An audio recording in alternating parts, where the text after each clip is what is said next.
the heart of eastern China, there is a city known for water so pure that poets once compared it to liquid jade. This is Jinan, the capital of Shandong Province, also called the City of Springs, with more than 70 natural artesian springs bubbling across its streets and courtyards. Jinan has been a city of life, culture, and memory for over 2,000 years.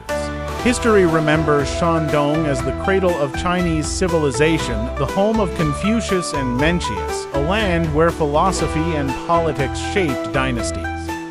Jinan, standing at the meeting point of the Yellow River to the north and the Grand Canal to the south, became not only a strategic stronghold but also a cultural melting pot.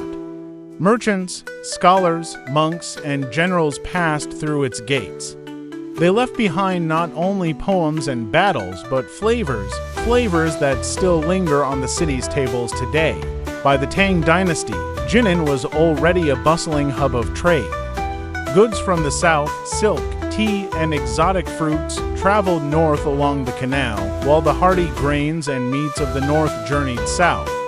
Every passing caravan brought new spices, new techniques, and new stories. In taverns, travelers tasted dishes that blended faraway lands with local ingenuity. In temples, monks cultivated recipes of vegetarian purity. And in the homes of ordinary families, humble soups and stews warmed cold Shandong winters. Through centuries of upheaval, the rise of the Han, the glory of Tang, the refinement of Song, the power of Ming and Qing, Jinan's cuisine evolved into something unique: Lu Cuisine or Shandong Cuisine. Among the four great traditions of Chinese cooking, Lu Cuisine is perhaps the boldest: rich stocks, deep frying, crisp textures, bright sweet and sour contrasts. It was a cuisine built for emperors but loved by commoners.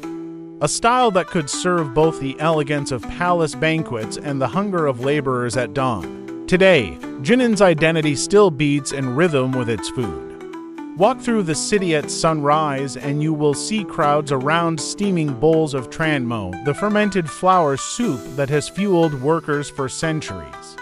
Visit the bustling markets and you will find golden Guotie dumplings sizzling on hot iron pans, each bite a mixture of crisp and tender. Step into a banquet hall and the bold aroma of braised intestines, Jujuan Dachang, reminds you that Shandong cuisine embraces even the strongest flavors with artistry. In the evening, families gather around bubbling pots of saguo stew, once a dish of festivals, now a taste of home.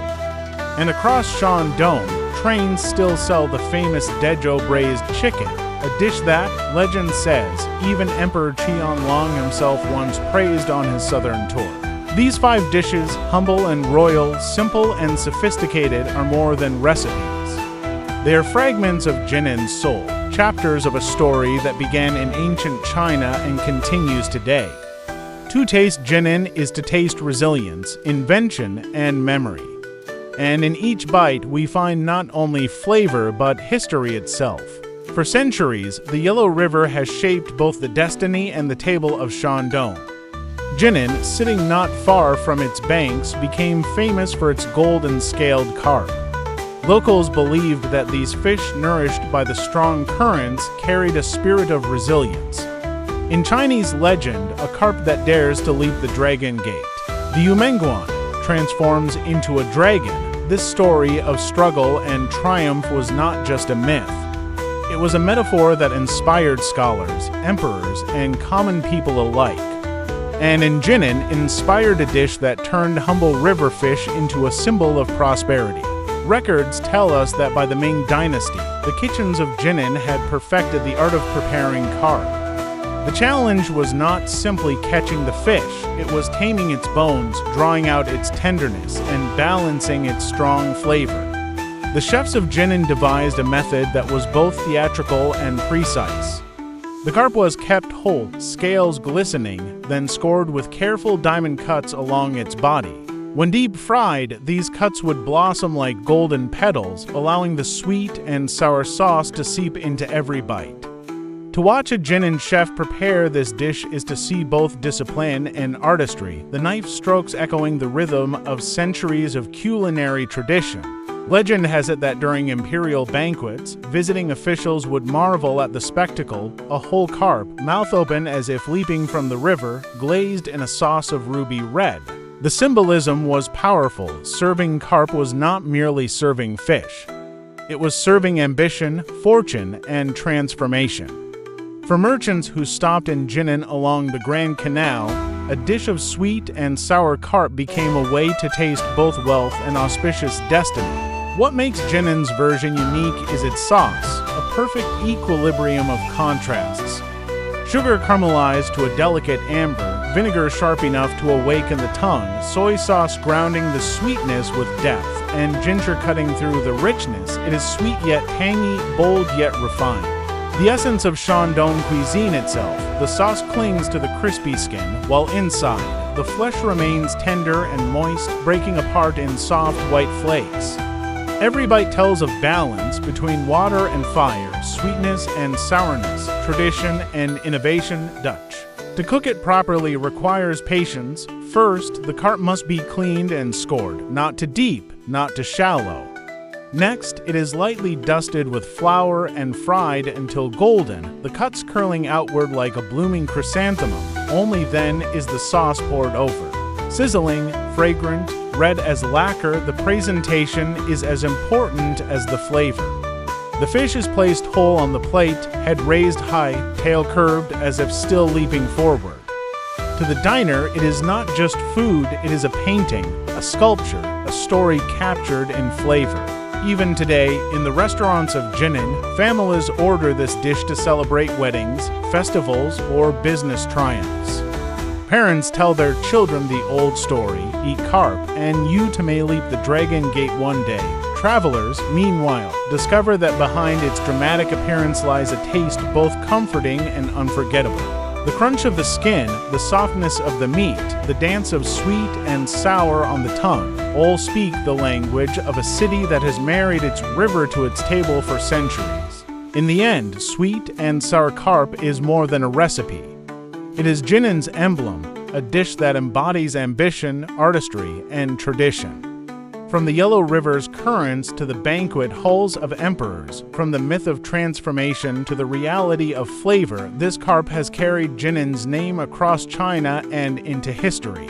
Asterisk if sweet and sour carp is Jinan's emblem of prosperity, then Juan Dachong, braised intestines and brown sauce, is its emblem of artistry. Few dishes capture the spirit of Lu Cuisine as vividly as this one. The name itself is mysterious. 9 turns does not literally mean 9 steps, but it suggests complexity, refinement, and transformation. In ancient Shandong kitchens, cooking intestines was a test of true mastery. To take what many considered unrefined, even unpleasant, and elevate it into a delicacy was the mark of a great chef. And so Juan Dachong was born, a dish that turns common into noble, rough into elegant, humble into celebrated, asterisk. Historical records trace this dish back to the Qing dynasty, when Shandong cuisine began to enter the halls of officials and aristocrats. Banquets in Jinan would often feature it to showcase both the wealth of ingredients and the precision of the chefs. Visitors from other provinces were astonished. How could something as simple as pig intestine taste so delicate, so balanced? It was a statement that in Shandong, no ingredient was too ordinary to be transformed into art. Legend has it that a famous Jinan chef once compared Juan Dachong to the human character itself. If a person can endure cleansing, fire, and seasoning, he too can shine just as the intestines are washed, boiled, fried, stewed, and seasoned until their roughness becomes richness, so too must people endure trials before revealing their finest nature. This metaphor gave the dish a cultural weight beyond the table. It was not only food, it was philosophy made edible. To prepare it is no small feat. First, the intestines must be meticulously cleaned, inside and out, rubbed with salt and vinegar, rinsed until no trace of odor remains. Then they are boiled, blanched to soften and further purify. After that, they are fried to give texture, then simmered slowly in a sauce as complex as the name suggests. Sugar for sweetness, vinegar for brightness, soy sauce for depth, rice wine for aroma, ginger and garlic for sharpness, star anise and Sichuan pepper for fragrance. Each step transforms the flavor layer by layer, turn after turn, 9 turns, 9 transformations. Visually, the dish is striking. The intestines, cut into sections, are lacquered in a glossy brown-red sauce. Each piece glistens like polished amber, tender yet with a subtle bite. On the tongue, the flavor unfolds in waves, sweet first, then sour, then savory, a hint of heat, then the lingering fragrance of spices. It is not one taste, but many choreographed into harmony. That harmony is exactly what defines Lu Cuisine. In modern Jinan, Jujuan Dachang remains a signature of banquet tables. It is ordered to demonstrate respect for guests, for it says, "We serve you not just food, but skill, tradition, and culture." Locals take pride in its challenge, for few outside Shandong can truly master it. To visitors, it is both daring and rewarding, a dish that asks you to set aside hesitation and discover beauty where you least expect it. And when you taste it, you realize why it has endured for centuries. Because in its richness lies the story of Shandong itself, bold, honest, and transformed through patience and craft. Thus, Jujuan Dachang is not merely a recipe. It is a lesson in perseverance, an example of artistry, and a taste of how Jinan turns the ordinary into the extraordinary. In every glossy bite is history, philosophy, and the unmistakable flavor of Shandong. If Beijing has Peking duck, then Jinan has its own proud answer: Jinan Roast Duck. While the capital's version dazzles with ritual and ceremony, Jinan's roast duck speaks more of substance than spectacle. It is hearty, robust, and deeply flavored in the true spirit of Lu Cuisine. And for centuries, it was the pride of banquets across Shandong, a dish favored by officials and wealthy families, yet rooted firmly in the traditions of the common kitchen. Asterisk.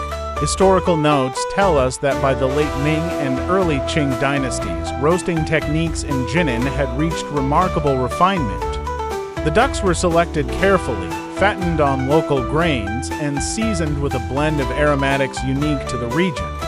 Unlike Beijing's open-hanging method, Jinan chefs often roasted their ducks in closed clay ovens, letting the meat cook slowly in its own juices, achieving a depth of flavor that was bold, smoky, and unmistakably Shandong. Legend has it that scholars in Jinan used to compare the city's roast duck to the character of its people, straightforward, no-nonsense, yet full of hidden richness.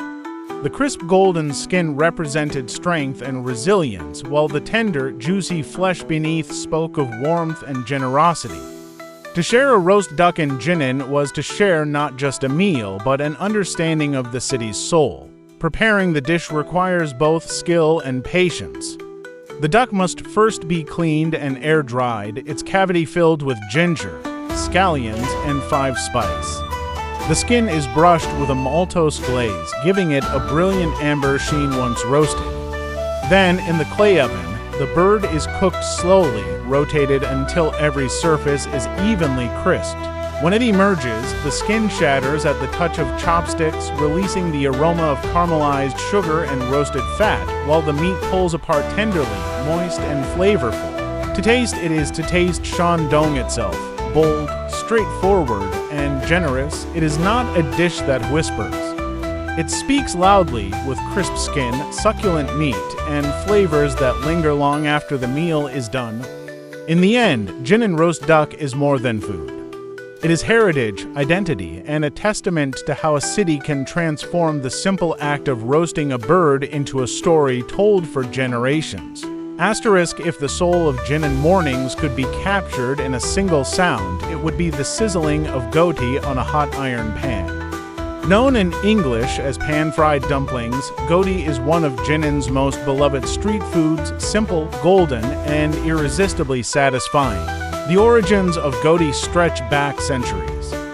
Dumplings themselves, or jiaozi, have been a staple of northern China since at least the Han Dynasty, symbols of family reunion and prosperity.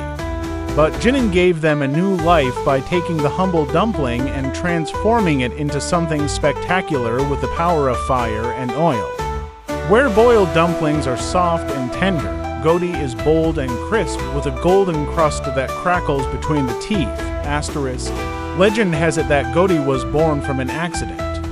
A cook once forgot his pot of boiling dumplings, the water dried out, and the dumplings stuck to the pan. Rather than throwing them away, he scraped them up, only to find that the bottoms had turned into a golden, crispy treasure. Word spread quickly, and soon Guotie became a delicacy in its own right. In Jinan, that happy accident grew into a tradition that defines breakfast culture to this day. To prepare Guotie is a dance of contrasts. Fresh dumplings, filled with pork, cabbage, and scallions, are lined up neatly in a heavy pan. Water and flour slurry is poured in, then the lid is sealed tight. As the water steams, the tops of the dumplings soften, delicate and tender. Then, as the water evaporates, the flour forms a lacy crust, and the bottoms of the dumplings fry to a golden brown. When the lid is lifted, the pan reveals rows of dumplings joined together by a sheet of crispness as thin as paper, glistening with oil and perfection. Visually, Guotie is irresistible. The bottoms shimmer with caramelized gold, while the tops remain pale and soft. When lifted, the dumpling stretches the fragile crust until it shatters with a crack. Inside, the filling bursts with savory juices, contrasting beautifully with the crunch of the shell.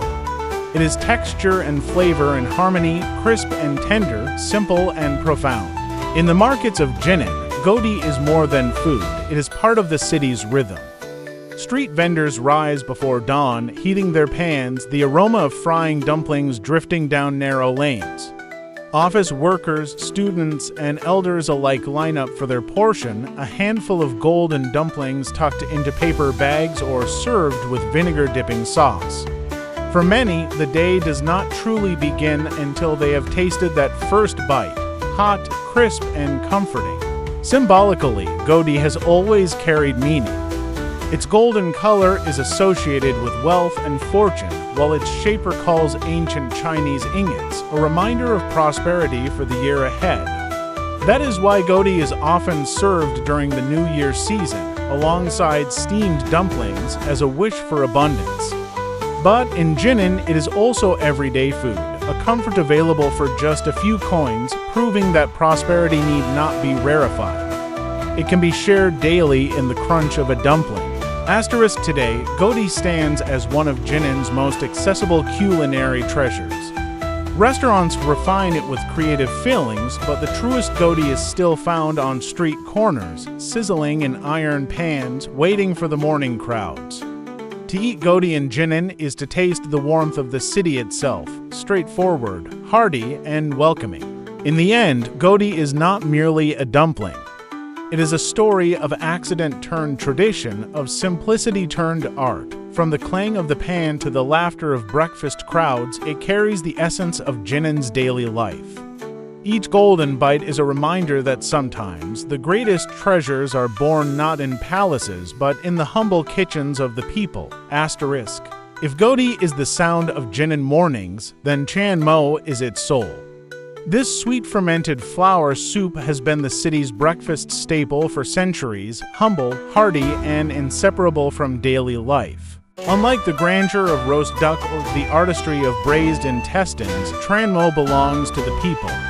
It is not a banquet dish nor a festival specialty. It is the bowl you hold in both hands on a cold morning, steam rising to meet your face, the taste of comfort and survival.